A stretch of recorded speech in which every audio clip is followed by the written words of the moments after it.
The back bend is a movement pattern which takes the body from a standing position to the back bridge position in one fluid motion.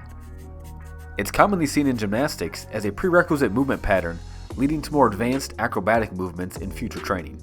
In yoga, it's known as the standing wheel pose, where it's utilized for its ability to open up the anterior of the body and improve breathing and posture. It's also seen in martial arts such as Kung Fu, where it's utilized to teach extreme body control while also creating a flexible and strong core, capable of maneuvering efficiently while bridging the strength of the upper and lower bodies. For many, the back bend is quite an advanced movement pattern and should be approached with mindfulness and caution. Though with some intelligent training and consistency, it can still be a very accessible pattern, even for adult learners who might consider themselves otherwise inflexible. To be sure you're safe in your attempts, let's go over some of the common dangers and how to avoid them. First is a lack of flexibility, which can lead to muscle strains and damaged joints. To see if you have the required flexibility, be sure you can do a quality back bridge for at least 30 seconds. And if you aren't sure how to do this, check out my video on the back bridge and start your training there. Next is the potential for damage to the facet joints and discs of the spine. This risk will be mitigated by two methods. First is by achieving axial extension of the spine. You can create axial extension by standing tall, then tucking the tailbone under in order to flatten the lumbar curve, and by sticking the chest out in order to flatten the thoracic curve. This will create more space between the vertebrae for your movement. In addition, one should avoid long-term wear and tear on these joints by decompressing the spine after each training segment. This is commonly done by laying in spinal flexion for 15 to 20 seconds after each bridge or back bend attempt. This opens up the back of each vertebrae after the compression experienced in the backwards extension of the bridge and back bend. And finally, there's the potential for impact trauma, as you could potentially fall on your head, causing neck injury, or fall too hard on your hands, causing injury to wrists, elbows, or shoulders. To keep this from happening, it is important to start training with some kind of cushioning underneath the head and hands, and to move forward in training only when you are sure you are ready. You can also stop this from happening by creating adequate strength in the landing position. The best way to build this strength is long back bridge holds and back bridge push-ups, which is simply the act of repeatedly pushing yourself up into a back bridge for repetitions.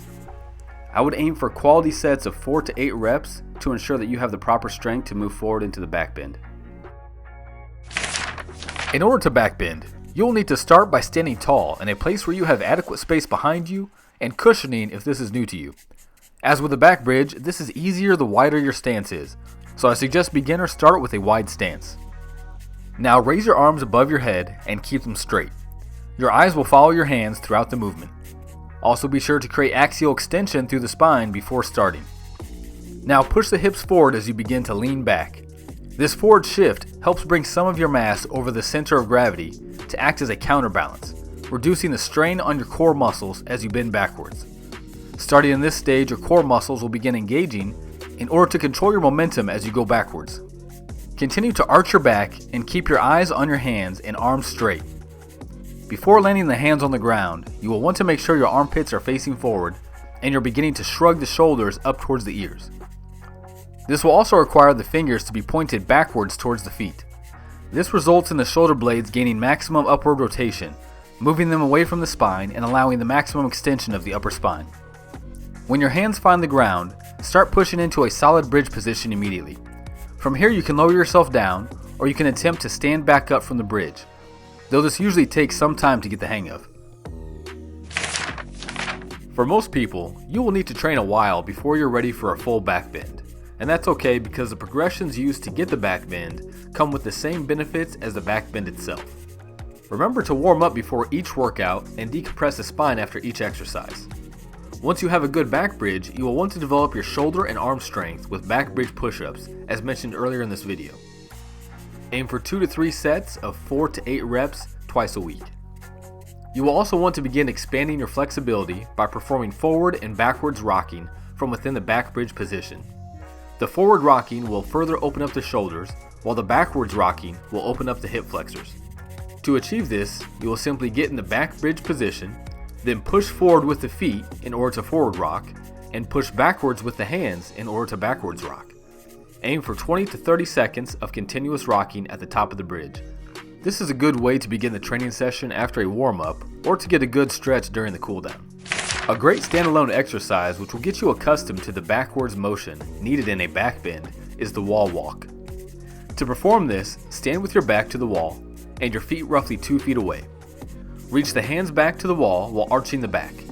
Once your hands are on the wall, walk your hands down as far as you are able before walking them back up into a standing position. If possible, aim to get all the way down into a bridge position before coming back up. Do this 3 to 5 times during each training session. When the wall walk is comfortable, you can begin partial back bends onto raised surfaces. A bed or couch is a great way to start this as they are already cushioned. Start with taller surfaces and slowly progress to shorter and shorter surfaces until you are ready for the floor.